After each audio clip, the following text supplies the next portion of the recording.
예배는 뭐냐면 이 기쁨의 표현까지 가능해요. 기도로서 막 표현이 되기도 하고 이렇게 되는 것이죠. 그리고 그것은 예배로 끝나지 않고 그 감격은, 기쁨은 삶으로 바로 연결이 되는 것입니다. 이번 항상 기뻐하라 이렇게 되어 있거든요. 항상 기뻐하라니까 우리는 뭐 슬플 때도 기뻐해야 되고 막 힘들 때도 기뻐해야 되고 항상이니까 무조건 기뻐하라고 말씀하고 있습니다. 아니 사람이 기계가 아닌데 행복하지 않잖아요. 요즘 사람들은 또 우울증이 얼마나 많습니까? 우울증이라는 것은 감정이 고장이 난 겁니다. 이게 기뻐하고 싶다 해서 기뻐지는 게 아니에요. 안 기뻐져요. 근데 이게 자기 마음대로 기뻐할 수가 있겠는가 하는 문제죠. 그래서 어떤 분들은 이 구절을 이제 너무 문자적으로 적용을 합니다. 주님께서 기뻐하라고 명령하시기 때문에 기뻐하자. 그래서 뭐 일부러 막 시도 때도 없이 웃기도 하고 또 막 즐거운 표정으로 밝게 살려고 하는데 저는 그 노력 자체는 참 귀하다고 봐요. 그렇게 안 하는 사람보다도 그렇게 하는 게 사실은 귀하죠. 그렇게 하다 보면 또 기뻐질 수도 있어요. 근데 오늘 이 말씀은 그 정도를 얘기하는 게 아닙니다. 그 모습으로 어쩌면 맨날로 막 이렇게 기뻐하는 사람들이 그 호텔 같은 데 가고 이러면요 얼마나 밝은지 몰라요. 여성들 막 있고 막 웃으면서 이렇게 하는데요. 간이 높죠. 그게 아니라 그렇게 하지 말라는, 그거로 안 된다는 겁니다. 마음 중심으로 기쁨이 회복이 되느냐는 것을 이야기하는 것입니다. 진짜 중심에서 기쁘냐는 게 지금. 여러분 성도의 삶이라고 하는 것은 실제 살아보면 알겠지만 기쁨보다는 힘들 때가 많고 참 이렇게 축복보다는 어떨 때는 의무가 너무 많고 짐이 많을 때도 많고 현실적으로 믿음으로 산다는 것은 많은 그 아픔을 동반할 때가 참 많습니다. 이 모든 걸 다 안고 있는 거예요. 그런데 항상 기뻐라고 말씀했거든요. 항상 기뻐지지 않는 거예요. 근데 기쁠 때가 있어요. 언제입니까? 예배 드릴 때는 기뻐할 수가 있어요. 어떤 상황에서도 기뻐할 수가 있어요. 그 예배에서 연습을 많이 하라는 거예요. 슬프지만 여기 와서 눈물 흘리면서 기쁨을 회복하라는 거예요. 심재질증 하나님 말씀을 듣고 막 하나님 바라보면서 나를 잊어버리고 막 찬송하고 그렇게 막 기도하면서 나를 한번 바꿔보라 가능하다는 거예요. 예배에서 안 되면 안 되는 거라는 겁니다. 왜냐하면 예배 속에는 하나님의 말씀이 있고 예배를 통해서 주님께서 드러나고 또 주님이 우리를 만나 주시기 때문이죠. 이 기쁨이라고 하는 것은 내 안에서 만들어지는 게 아닙니다. 내 안에서 만들어지는 것은 얼마 못 가요. 우리 성경에서 말하는 기쁨이라고 하는 것은 우리가 주님을 만났을 때, 우리 사랑하는 사람 만났을 때 막 기쁘잖아요. 맛있는 그 사랑하는 사람과 같이 막 커피 마시면 더 기쁘죠. 이 기쁨이라고 하는 것은 만남을 통해서 오는 것입니다. 기쁨의 근원 대신은 주님을 만났을 때 기쁨이 회복이 되는 거예요. 빌립보서 4장 4절 말씀을 띄워주시기 바랍니다. 같이 읽읍시다. 시작. 주 안에서 항상 기뻐하라. 내가 다시 말하노니 기뻐하라. 주 안에서 항상 기뻐하라. 내가 다시 말하는데 기뻐해야 돼. 기뻐 안 하면 재미없어. 주 안에서 항상 기뻐할 수 있다는 거예요. 그리고 다시 말하지만 기뻐하라는 거예요. 그러니까 우리 주님 안에서, 진리 안에서는 기뻐할 수가 있습니다. 항상 기뻐할 수가 있어요. 왜냐하면 주님이 함께 하시기 때문이죠. 주님 안에, 내 안에 있으면 안 됩니다. 세상 속에 있으면 안 돼요. 주님 안에 있으면 돼요. 왜냐하면 주님은 인격을 가지신 분이시잖아요. 능력이 있으시잖아요. 부유하시잖아요. 짜증 내시는 분 아니잖아요. 그러니까 주님과 인격적으로 만나버리면 참 신기해요. 전염이 됩니다. 이게 인격적인 감화가 와요. 그래서 이게 이상하게 기쁨이 회복이 되는 겁니다. 그래서 주님과 함께라면 모든 것을 다 이겨낼 수가 있어요. 우리가 기뻐하지 못하는 것은 질문하면 우리 항상 너무 내 중심이기 때문에 그렇다는 것입니다. 그러니까 주님과 함께 있으면 나를 잊어버리게 되잖아요. 주님 중심으로 바뀌게 돼요. 그래서 우리는 주님을 만나기 전까지는 신앙생활이 예배 드릴 때는 주님 중심인데 하나님을 향했는데 집에 가고 하루 이틀 지나버리면만 나한테로 그냥 집중이 돼버리는 거. 내 생각하고 있고 분석하고 있고 내 처지 생각하고 있고 내가 지금 잘 되고 있나, 나에게 이익이 되고 있나, 나에게 못돼 말한 사람 지금 누구야, 자꾸 이렇게 생각을 하는 거예요. 주님은 간대 없고 하나님은 아무리 찾아도 없고 원래 안 보이시지만은 자기만 자꾸 바라보니까 당연히 낙심이 되는 것이죠. 그리고 내 뜻대로 돼야 되는데 내 뜻대로 안 되잖아요. 주님 바라보면은 내 뜻대로 안 되는 게 당연한 것이거든요. 왜냐하면 주님 뜻대로 되는 것이 맞는 것이거든요. 시각이 자꾸 바뀌는 거예요, 지금. 여러분, 이런 것들은 세상 사람들도 다 기뻐해요. 돈 생기면 다 기뻐하는 거예요. 원하는 대로 다 되고 이러면 다 기뻐해요. 근데 이 세상적인 조건에 따른 이 기쁨들은 오래 가지가 않습니다. 왜냐하면 세상은 늘 변하거든요. 그래서 우리는 주님 안에서 기뻐라, 그렇게 말씀하고 있습니다. 주님의 시각에서 문제를 보는 거예요. 주님을 놓치면은 100%안 기쁩니다. 주님을 바라보면은 100% 기쁘다는 거예요. 그런데 답이 나오는 거예요. 주님 안에 있어요, 안에. 주님 안에 있으면 돼요. 자녀들이 엄마 안에 있으면 기쁘잖아요. 품 안에 있으면 애들이 괜히 기쁘잖아요. 한 번씩 저도 안에 하루 종일 있을 때가 있어요. 그렇게 서로 주님 안에 있으라는 거예요, 이게. 그리고 진리 안에서 기뻐할 수가 있죠. 왜냐하면 하나님의 말씀을 자꾸 나에게 해석이 되고 내 삶을 비춰주게 되고 그리고 나의 모습을 보여주기도 하고 나에 대한 이렇게 뜻도 보여주기도 하고 이렇게 하면은 삶의 안정성이 와요. 야, 내가 걸어가는 이 삶이 이게 잘못된 게 아니구나, 탈선된 게 아니구나. 지금은 상황이 좀 어렵고 불투명하지만 내가 잘 걸어가고 있구나. 또 주님께 이야기해요. 계속 믿음을 그렇게 걸어가. 주님께 지지를 해주니까 안정성이 오거든요. 그래서 덜 흔들립니다. 근데 이게 확인이 안 되면요, 굉장히 사람들이 불안해. 한마디 해버리면은 그냥 삶에 그냥 밑둥이 흔들려 버리게 되는 것을 많이 경험하게 되는 것입니다. 우리는 주님 안에서 이미 중요한 문제들이 다 해결이 되었습니다. 본질적인 근본적인 문제들이 전부 다 해결이 되었어요. 먹고 사는 문제도 해결이 되었어요. 죄도 해결이 되었어요. 내세도 해결이 되었어요. 죽음도 해결이 되었어요. 다 해결되었잖아요. 그 말은 뭘 얘기하냐니까 중요한 문제가 해결되었으니까 현실적인 문제든 얼마든지 쉽게 극복이 된다는 겁니다. 그것도 어렵게 극복되는 게 쉽게 극복이 돼요. 우리 죄 문제가 해결되었잖아요. 죄 문제. 하나님께 버림받은 인생이, 형벌받은 인생이 해결되었는데 하나님께 나를 받아줬다는 거 아니겠습니까? 죄 문제가 해결됐다고 하는 것은 하나님께 나를 받아줬는데 내가 키 좀 작은 거, 내가 머리 좀 나쁜 거, 또 욕 먹는 거, 좀 돈 없는 거, 몸이 좀 약한 거, 그게 뭐가 그렇게 중요하냐는 거예요. 하나님이 나를 그냥 내 잘났다 이렇게 했는데 의롭다는 게 쉽게 말해서 내가 너를 있는 그대로 받아줬다는 거거든요. 네 잘났다는 거예요, 쉽게 말해. 내 자녀라는 거 아니겠어요?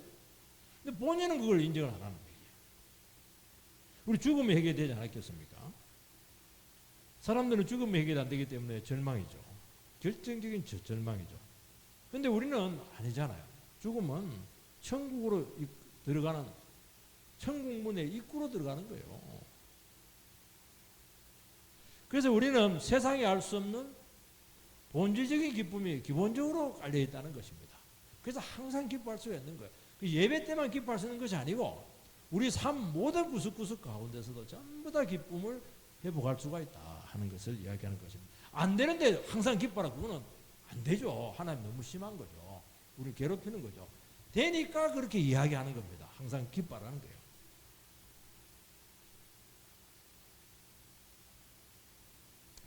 왜냐하면 이것이 안 되면 능력이 나타나지 않거든요. 우리 고난 중에 있을 때도 기뻐할 수 있는 것은 하나님의 뜻이기 때문입니다. 하나님이 고난 중에도 함께 하시고 반드시 축복의 길을 이끄신다는 것을 알거든요. 고난 중에 더 큰 은혜를 체험할 수 있거든요. 그래서 우리는 절대로 절망하거나 좌절하지 않습니다. 그래서 성도님들에게 있어서 기쁨이 없다고 하는 것은 이거는 자녀의 모습을 지금 잃어버린 것입니다. 나중에 기쁨 없이 오래 살고 이렇게 하면요, 지옥 자식 같아요. 하나님 자녀 같지가 않아요. 그 구원 자체가 막 흔들려 버립니다. 이게 내가 이제 하나님 자녀 맞나 지금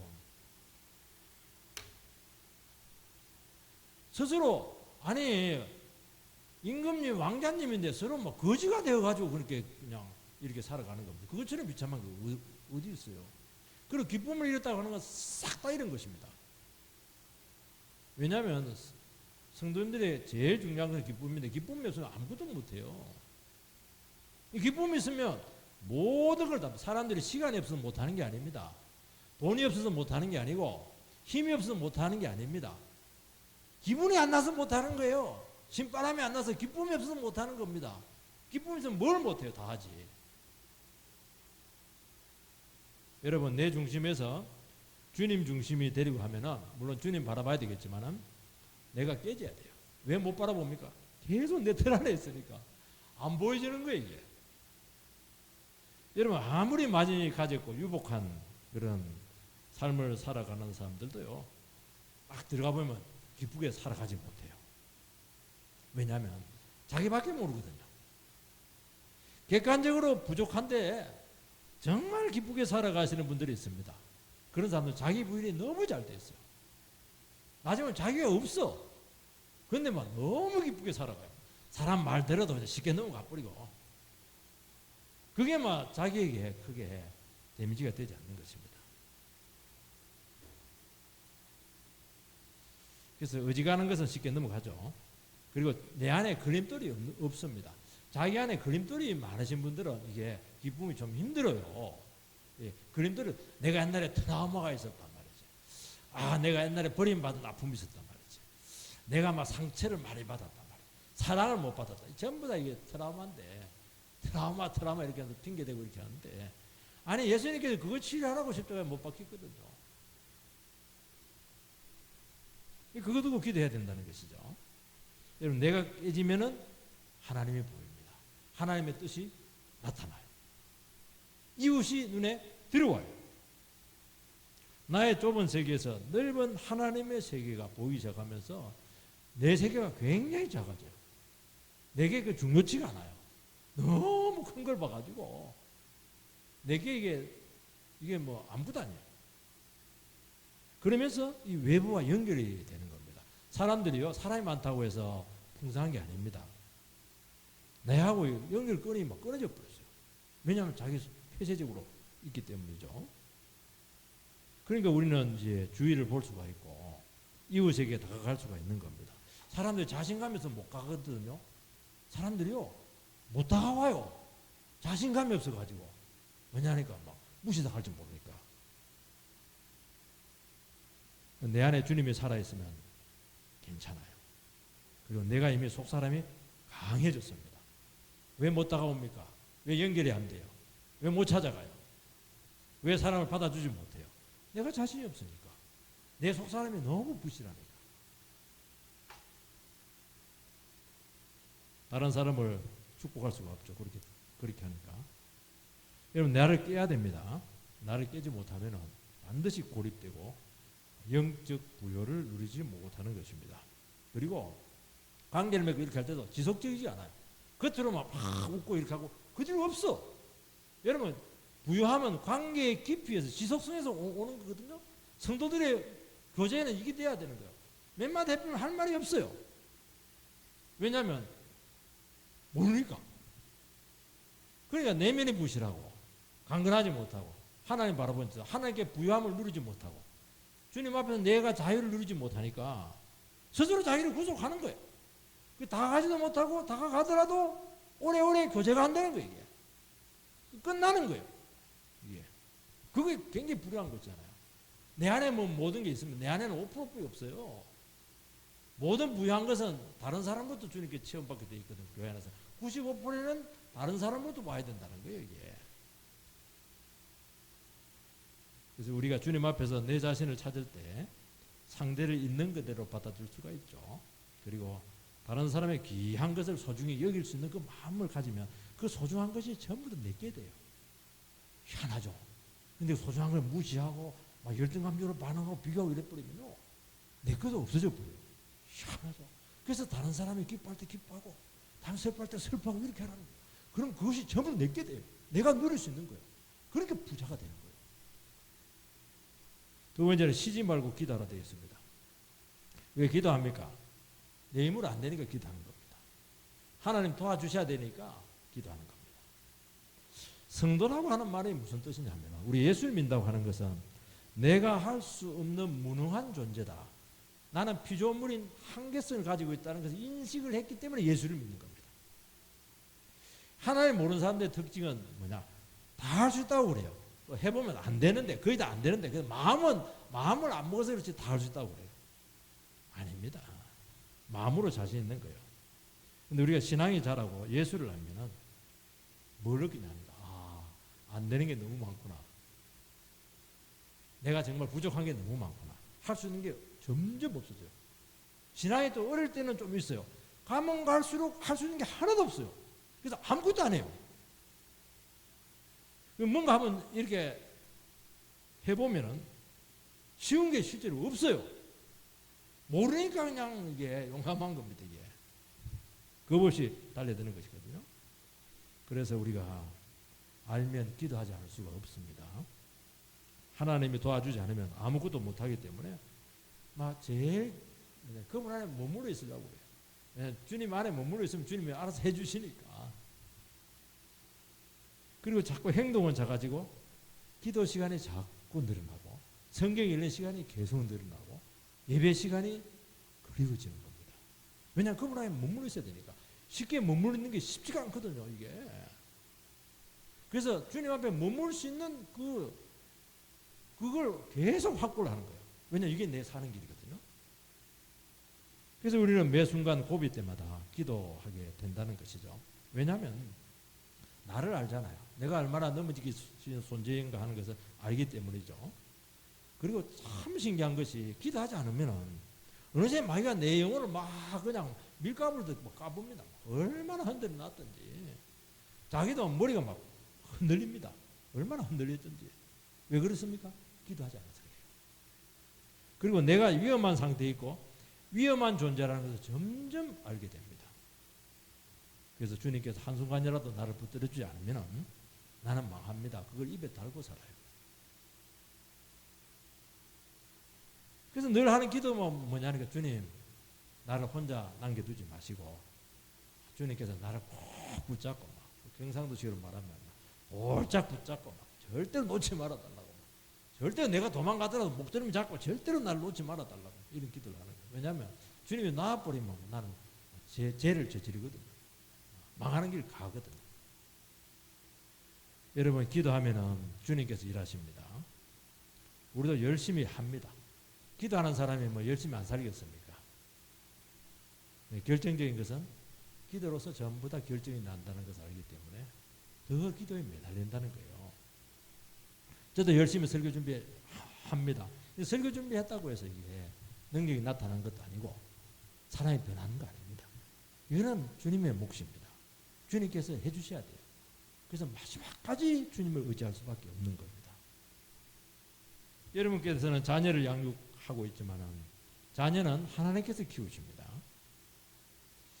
정말 아이들 보면은, 자녀들 보면, 어릴 때 보면 눈에 넣어도 정말 아깝지 않지만은 어느 순간 재성이 드러나면서 감당이 안 될 때가 온다는 것입니다. 그래서 한계를 많이 느끼게 되게 되고, 정말 정직한 부모님은, 정직한 엄마들은 기도의 엄마예요. 전부 다 위대한 인물들 뒤에는 전부 다 기도의 엄마들이 다 버티고 있습니다. 왜 그러냐니까 이 사람들 원래 기도를 잘해서 그런 게 아니고 애를 키워보면 알잖아요. 기도 안 하면 안 된다는 걸 알거든요. 이게 하는 짓 보면 너무 위험하니까 막 기도가 막 저질러 나는 거예요. 자녀에 대해서는 자유할 수 있는 사람이 없거든요.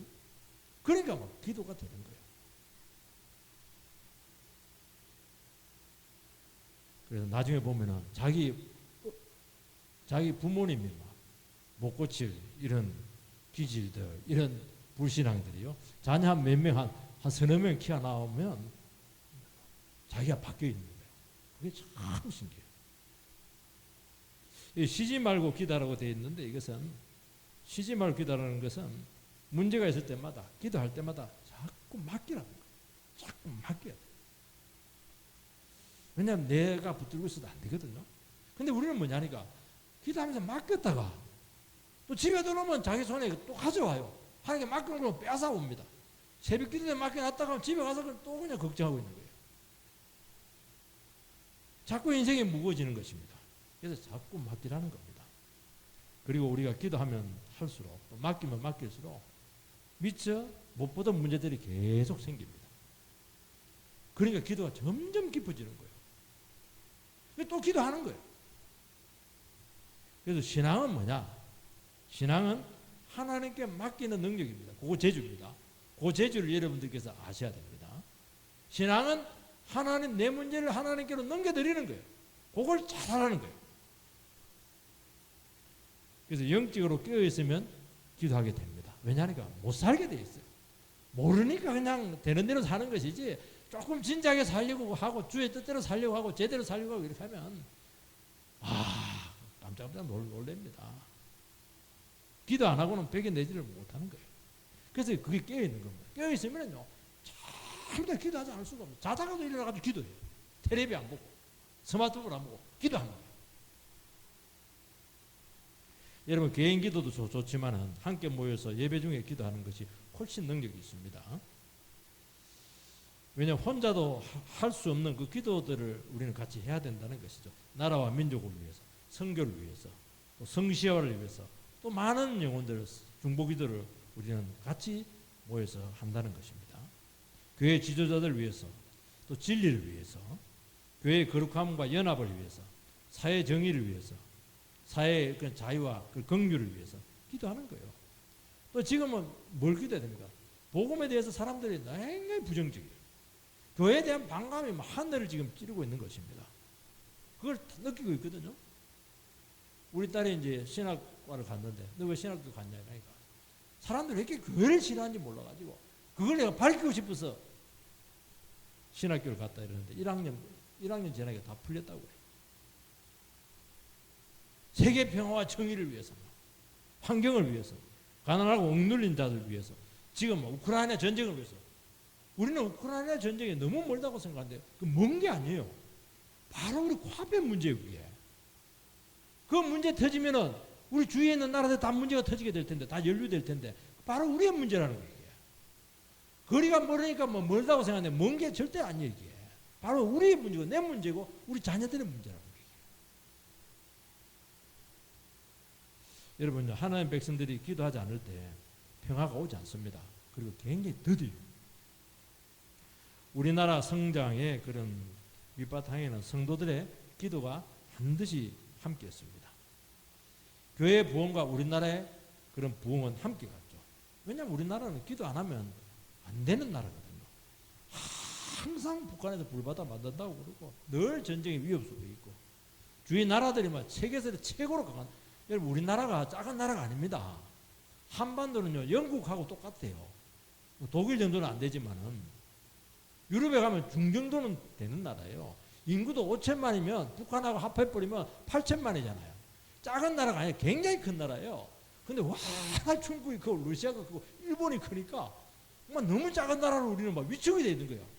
우리나라 사람들은 굉장히 위축이 되어 있어요. 세계 10대 경제 강국이라고 그러는데 우리나라 백성들은 아무도 못 느껴요. 그게. 워낙 옆에 큰 놈들이 있어가지고 경제적으로 지정학적으로 근원적으로 생존이 불가능해요. 이 성도님들은 말 안 해도 모이면 막 나라를 위해서 기도하고 지도자를 위해서 기도하고 교회를 위해서 기도하고 그렇게 자동적으로 되는 거예요. 왜냐하면 이거 아니면 못 살거든. 저도 목회를 해보고 이렇게 하면은 교회 행사나 중요한 문제를 두고 같이 기도한 것과 하지 않는 것 차이가 너무 큽니다. 기도하지 않으면 반드시 시험이 와요. 어려움이 반드시 옵니다.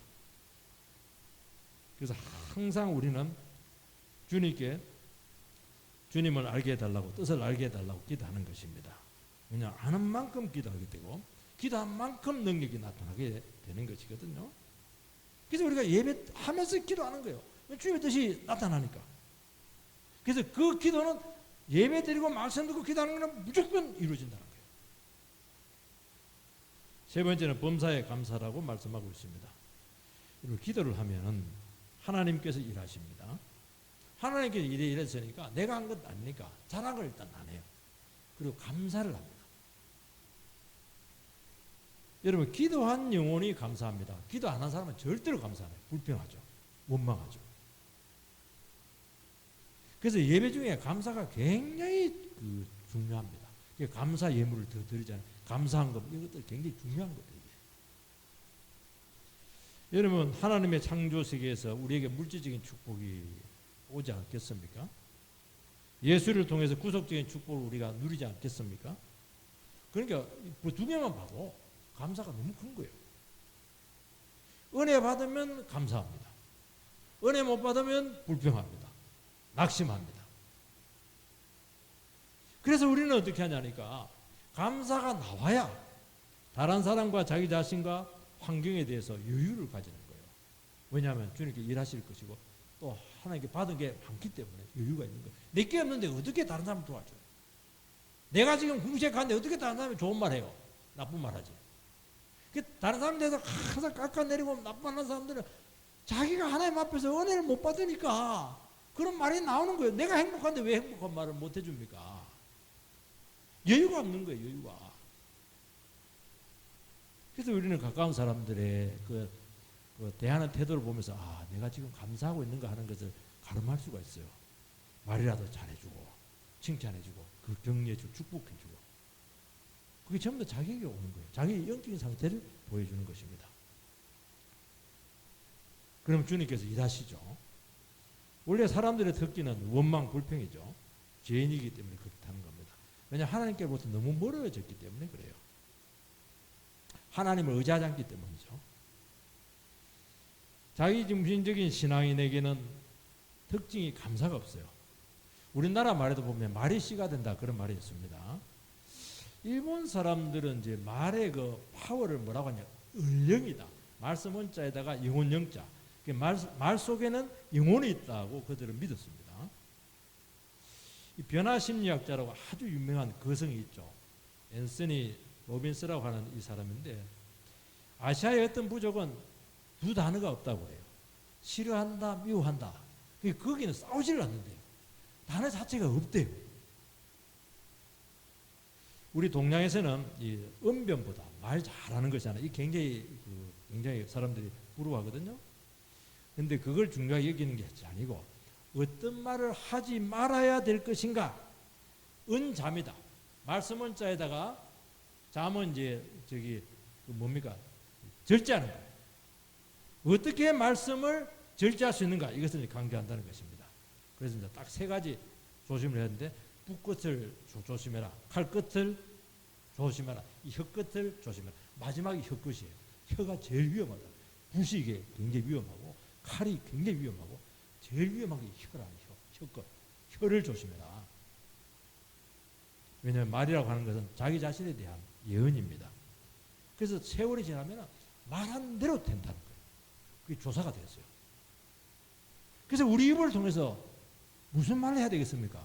기도하고 찬송하고 감사하고 그러면 그렇게 된다는 거예요. 반대라면 반대로 된다는 거예요. 그리고 감사할 때 감사할 거리가 계속 생긴다는 거예요. 너무 신기해요. 왜냐하면 그대로 되니까 자꾸 감사가 정폭이 되는 거예요. 불평하면 계속 불평한 일이 더 생긴다는 거예요. 그대로 불평한 대로 되니까 그렇게 된다는 거예요. 그렇게 무서운 거예요. 범사에 감사라고 되어 있습니다. 모든 일이에요. 우리는 특별한 일, 대단한 돈이 생겨 이렇게 하면 그렇게 하는데 일상적인 평범한 여기서 감사를 잘해야 된다는 거예요.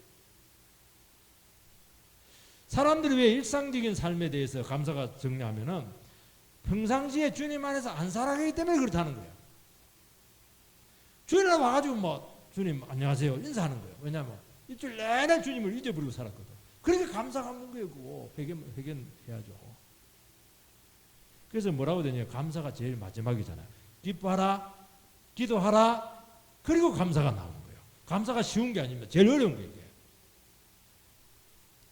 여러분, 우리에게 찾아오는 모든 삶에 그래서 반응을 잘 해야 됩니다. 그래서 주님을 의지하고 맡기는 기회로 삼아야 된다는 거죠. 이것이 안 되면 결국에는 자기 기준이나 판단으로 처신을 하고 말하게 되게 되는데 이것이 전부 다 파근이 됩니다. 제가 이게 설교 준비를 하다가 어느 목사님 설교를 들었는데 굉장히 저랑 공감이 되었고 굉장히 좀 들어볼 가치가 있다고 생각해서 여러분들에게 소개를 합니다. 사람들이 어떤 조직이나 교회나 어떤 단체에서 이게 나가야 될 때, 쫓겨나야 될 때, 그때 감사의 원리를 모르면은 내가 쫓겨나겠다 싶으면 미리 배신을 때린다는 거예요. 왜냐하면 내가 상처당하기 싫으니까. 그래서 심한 피해를 먼저 주거나 또 사람을 왕창 데리고 나간다는 거예요. 그리고 회사 기밀들 빼내가지고 막 그냥 상대 회사에 막 주고 말이지. 해코지를 하고 막 속을 뒤집어 놓고 막 이렇게 한다는 거예요. 되게 그렇게 한다는 거예요. 배신 당하기 전에 미리 배신을 때려버린다는 거예요. 우리 식으로 표현하면. 그리 하지 말라는 거예요. 그냥 쫓겨나라는 겁니다. 마음이 힘들죠. 억울하죠. 인생은 시간 지나면 반드시 만나게 된다는 겁니다. 그때 상대로 하여금 나를 쫓아낸 사람으로 하여금 굉장히 미안하게 만들라는 거예요. 안절부절하게 만들라는 거예요. 그때는 내가 100번 옳지만은 시간이 또 지나고 보면은 우리도 나쁘게 한 것이 있거든요. 상대방은 당연히 더 나쁘죠. 그것이 계속 우리를 힘들게 할 수 있다는 것입니다. 그게 남아있어요. 사람들은 다른 걸 기억하지 않습니다. 평상시에 잘한 거 많거든요. 나갈 때 못되게 한 그걸 다 기억한다는 거예요. 두고두고 비난거리라는 것입니다. 주님은 억울한 거 다 기억한다고 말씀하고 있습니다. 그래서 당연한 거예요. 그래야 내일을 기약을 할 수 있다고 말씀하고 있습니다. 우리는 힘들고 억울한데도 불구하고 당하면서 신사적으로 처신하는 혹시 그런 귀한 분들이 있어요. 그때 이 사람이 빛납니다. 야, 이 사람은 다르다. 이 사람은 왜냐하면 어렵고 비난다고 오해받고 이렇게 할 때 그 사람의 본 모습이 나오거든요. 그때 막 쏘가지 다 내고 이래버리면 본색 드러나고 이래버리면 와우, 사람들은 다른 기억 안 합니다. 모세도요 잘했다가 마지막에 막 그냥 화낸 그거 기억하잖아요. 하나님 굉장히 책망했거든요. 그렇게 하지 말아요. 마지막을 잘하는 마지막을. 그리고 억울하게 쫓겨난 사람에게는 그것이 그 사람에게 두고두고 재산이 된답니다. 나중에 더 각광을 받아요. 하나님 앞에서 보면 아직 덜 준비가 되었고 아직 주님의 때가 아니고 그때는 어렸다는 거예요. 나는 100번 놀아도 주님 봤을 때는 아직 아니라는 거예요. 자기 자신을 죽이고 내려놓고 그 처지를 온전히 감사로 받아들일 때 신앙이 놀랍게 자라게 되고 그때 인생이 막 폭발적으로 자라게 된다는 겁니다.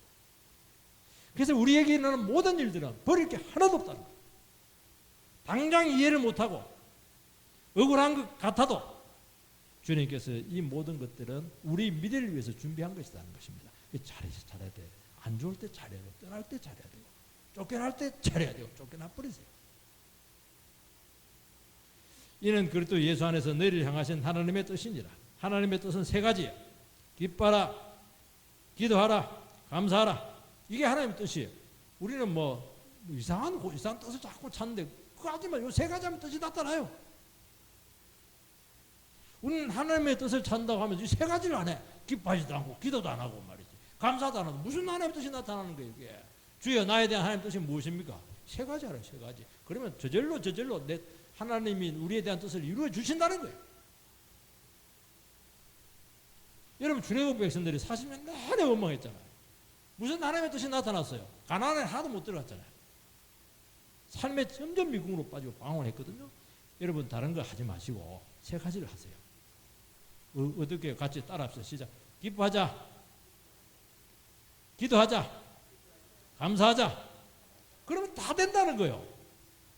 쉽잖아요. 생각에 따라서는 너무 고상하게 생각하지 마세요. 단순한 겁니다. 그렇게 해서 꼭 승리하는 인생이 되기를 주의 이름으로 축원드립니다.